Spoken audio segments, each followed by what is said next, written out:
Hey guys, what's up? 8 months ago, I purchased this mic from Best Buy, the Elgato Wave 3. It's a great mic. I use it for streaming, recording, gaming, whatever else I use it for my setup, but it's a great mic. At the time, I really didn't envision buying the Elgato Wave 3, but at the same time, it was one of the best things out for me. It has 8 lines for me to do chat, game, stream, whatever I needed to do, and it's all in the palm of my computer. There was another thing out at the time called the GO XLR, and that's what I'm here with you guys today. So I want to talk about a couple key features of the GO XLR and what it does and how it works. I have it right here, so let's start.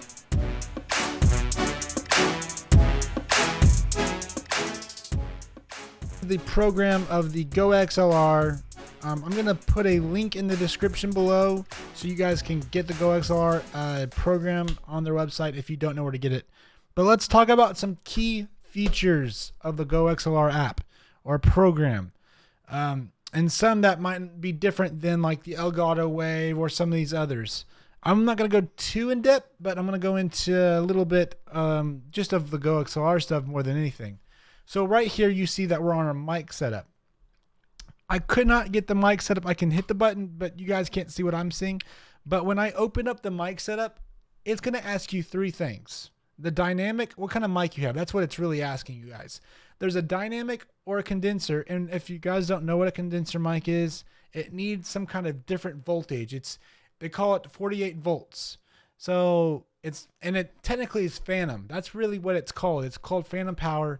And so you'll need, if you have a condenser in it, and this is so easy. Once you pull this up, you'll see it. There's only 3 choices. And then on the very, very back of the GO XLR, there's a 3.5 millimeter jack where you can put in whatever mic you're thinking that you want to put in. And you can select that. Once you've selected your mic, there is a gain knob or a lever to where you can adjust more gain if you think you need it. And this is not enough gain. So that is how you set up your mic. But once you get that main setup of your mic, that you're golden. And then you can come in here. So let me close some of this out so you guys can understand how this kind of works. Because I've never, and then when I first got this, I was so excited to see someone take a great advantage of just of all this, like actual, like it feels like professionally done. So you have gate, you have equalizer, and you have compressor. Most people don't do this. The Elgato Wave, this is the one thing they are lacking. Rather than the actual real faders on the GO XLR, this is what they are lacking. The gate, you can adjust the gate from no man's and if you're not familiar with gate equalizer and compression, all you gotta do is hit the arrow button and it simplifies it for you guys. But I mean, even for me, like equaling out some stuff. Like if you hear, like for instance, if you're not, like I said, if you're not familiar, like the equalization, you just goes in there and says, hey, here's your basses, here's your mids, and I'll show you right here. Let's take up the bass. Bum, bum, bum, bum, bum, bum. Do you guys hear that? All of a sudden, it's not nothing, there's nothing great, but you can go in there and make it more bassy by just looking at what frequency you don't want in. And I can even enable fine tune, and it will even go further than that. So some people really, if you're wanting to take your mic levels and your gains and your compressors to a whole different level, this is what it's for. I mean, I don't see most people doing this right now, unless you're wanting to go. I mean, and just to give you guys a price on this, I bought mine on eBay for about $150, and it was a chance for me. But let's get into this. Is one of the key features that I thought was great. Let's go into the mixer. So on the mixer, this is cool. So let's talk about this real fast. On the mixer, on the actual GO XLR, if you look at the top, where you see the faders are kind of moving. Don't look at the bottom. You can, but there's labels.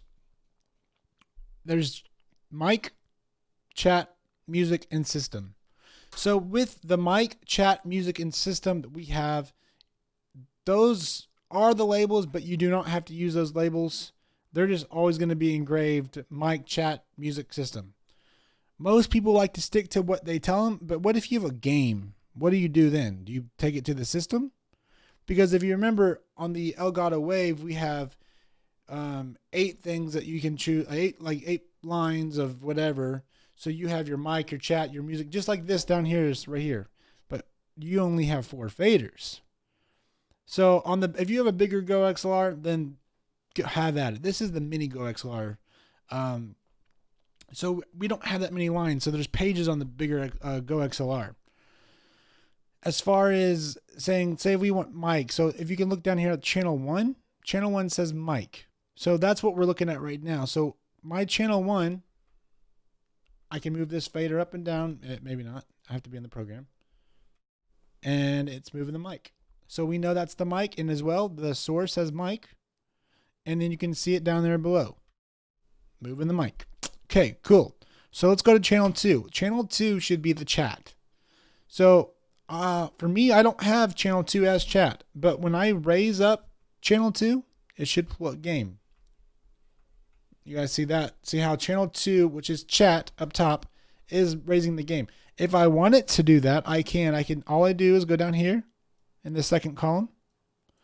And I just find chat. And chat is somewhere down here. I don't know where it is. It's probably already getting used.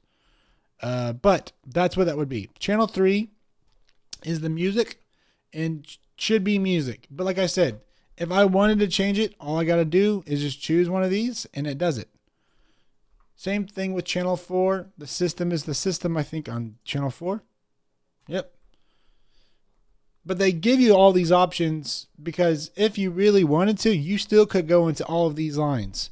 You could still go into chat. You still could go into a game. Like if you're a streamer, you could use these lines. You just couldn't control them from your actual Go XLR, if that makes sense. You would need the bigger Go XLR, or if you want to use this as an Elgato Wave kind of program and program that way, you're definitely allowed to do that. So that was one of the key features. The mute buttons on the side, the third option over here, you're seeing that. So when you hit that mute button, from what I understand, where it says mute option, mute to all, it's not letting you go. It's not going to mute just I have it set up to where it mutes everywhere. So when I turn that down, it's still turned down everywhere. So that's more of a personal choice, but you guys think about that, how you guys would like that done. The cough, there's a cough button there. Basically it is a mute button for your microphone. So I'll do a 1, 2, 3 test and you'll not hear me for a second and I'll tell you what I'm talking about. 1, 2, 3, 5, 6. I have that mute everywhere, but there is definitely a mute button on there for whoever wants it. It's right here, if you guys can see it. And then as well, we have a beep button that is connected to the actual microphone. So whatever level you have your microphone set up, you're going to hear this beep. And then if I have it turned down more, so it's whatever level you keep it at. The lighting is lighting. That is another, that's not really a key feature. I don't think even the cough and the beeping is not really a key feature, but you can make it one. If this is what you bought this for, then dear Lord.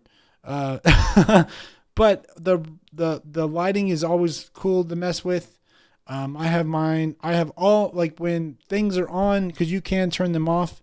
You can press these buttons right here, the bottom green ones that say no sound, to where mine are green when they're on, red is off. And I've never turned those off. I just turn them down. But that's kind of that's it.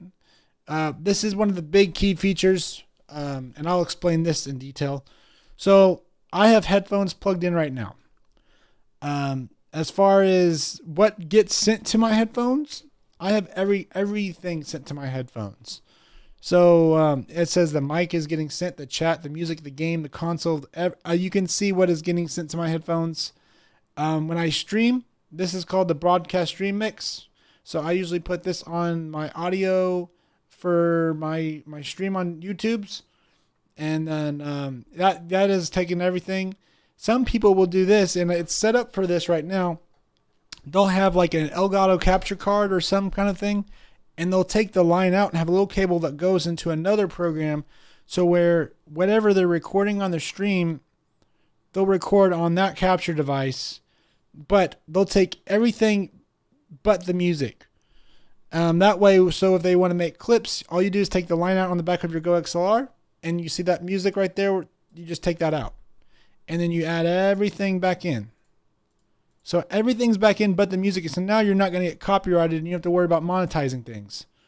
So that's a good feature to have, but you definitely control what goes where, and it's great. The chat mic will always be the chat mic, guys. There's nothing different. There's nothing too much different. And then the system, this is just information. But this would be your program. It's a great little piece. I want to kind of go in depth a little bit more on just the outward appearance in a second, but let's talk about that a little bit more. All right, guys. So what were some of the key features you took away from the GO XLR? First, the Elgato Wave. For me, it's the fact that I can get my hands on the faders of the GO XLR and turn things up and down as fast as I probably have ever been able to. With Elgato Wave, I still love that thing. But during a stream or a game, when I have the chance to turn things up and down, it takes me a minute or two. I have to go into this program and that program and then go back into my game, and it's just not as fast as the GO XLR would be. So for me, the GO XLR definitely wins. I love the GO XLR as far as turning things up and down, even up to the fact of routing certain things in certain areas. With the Elgato Wave, you do get submixes, and that's a great thing to have. And I wish I had that on the GO XLR. You don't get submixes with the GO XLR. That is one big difference, I'll say, that I probably didn't mention today. But you don't get submixes with the GO XLR, and that's not a good thing to have.